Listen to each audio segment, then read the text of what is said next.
क्या सच में भगवान होते हैं या फिर लोगों का भ्रम है? आइए जाने इस वीडियो में दोस्तों। पिछले दिनों मेरे फूफाजी का अचानक स्वर्गवास हो गया। 70 वर्ष की उम्र में भी उनको किसी तरह का कोई रोग नहीं था। स्वस्थ चलते फिरते व्यक्ति थे। मुझ पर उनका विशेष लाड रहा तो इस असमय हादसे से बहुत दुख हुआ। उनके बेटा मेरा हमउम्र ही है। उसने बताया कि शाम को ध्यान करने बैठे, आंखें बंद की तो फिर खुली ही नहीं। उनका शरीर 1 इंच भी नहीं हिला, गर्दन भी नहीं गिरी। बैठे बैठे ही बिना किसी कष्ट के प्राण ईश्वर से मिल गए। डॉक्टर ने बताया कि हार्ट फेल हो गया था।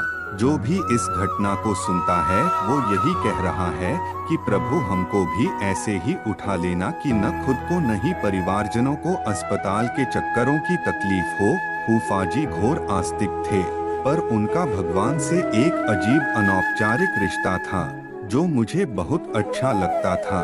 कभी हम सब लोग ओंकारेश्वर जाते थे तो वो घर से ही स्नान करके जाते थे। उधर नर्मदा किनारे पहुंचकर जब तक बाकी सब लोग अपने अपने तौलिया बैग से निकालते थे तब तक वो नर्मदा जल हाथ में लेकर कुछ मंत्र पढ़ते थे और वो जल अपने सर पर डालकर नर्मदा मैया की जय बोलकर कहते थे कि मेरा स्नान तो हो गया।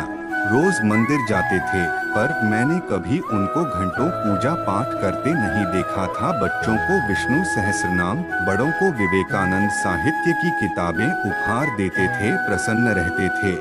आजकल कुछ ऐसा माहौल हो गया है कि कुछ फर्जी बाबाओं के कारण खासकर महिलाओं में ईश्वर शक्ति के बजाय भय का कारण बन गए हैं। हर 2 से 4 महीने में एक व्रत बढ़ जाता है। तरह तरह के कर्मकांड सिर पर लेकर बैठे हैं जिनको न करने से अनिष्ट होने का भय है। व्रत भूल गई तो पाप चढ़ेगा। सनातन धर्म सरल सहज है। जितने आप ईश्वर के हैं उतने ही ईश्वर भी आपके हैं। लड्डू गोपाल को उठाना, नहलाना, खिलाना अगर आपके जीवन में एक समयबद्ध अनुशासन ला रहा है तो उचित है, पर किसी दिन ये सब संभव न हो तो हाथ जोड़कर मानसिक रूप से भी ये सब किया जा सकता है। इसकी चिंता में दुबले होना गलत है। हिंदू धर्म से अच्छा सहज स्वाभाविक धर्म कोई नहीं। उतना माने जितना आपको मानसिक शांति देता हो। ईश्वर को माता पिता माना गया है। वो आपसे कभी रुष्ट नहीं होने वाले कि आप कोई व्रत भूल गए या आपने एक दिन उनके सामने दीपक प्रज्वलित नहीं किया। पांडवों का दीपक या मसाल क्या था? यह भारत और श्रीलंका के पश्चिमी घाटों में पाए जाने वाले एक पेड़ का नाम है। इसका वैज्ञानिक नाम कैलिकार्पा टोमेंटोसा है। इस पौधे की विशेषता यह है कि इसकी पत्तियों पर थोड़ा सा तेल लगाने से यह जल जाएगा। कहा जाता है कि महाभारत में इसी पत्ते ने रात में पांडवों को जंगल में चलने में मदद की थी, इसलिए इसे पांडवों का दीपक या मशाल कहा जाता है। दक्षिण भारत के कई मंदिरों में आज भी इसका इस्तेमाल होता है। भगवान शिव के सगुण साकार रूप मूर्तिन शंकर महादेव की पूजा अर्चना इसी विधि से नमः शिवाय मंत्र से की जाती है।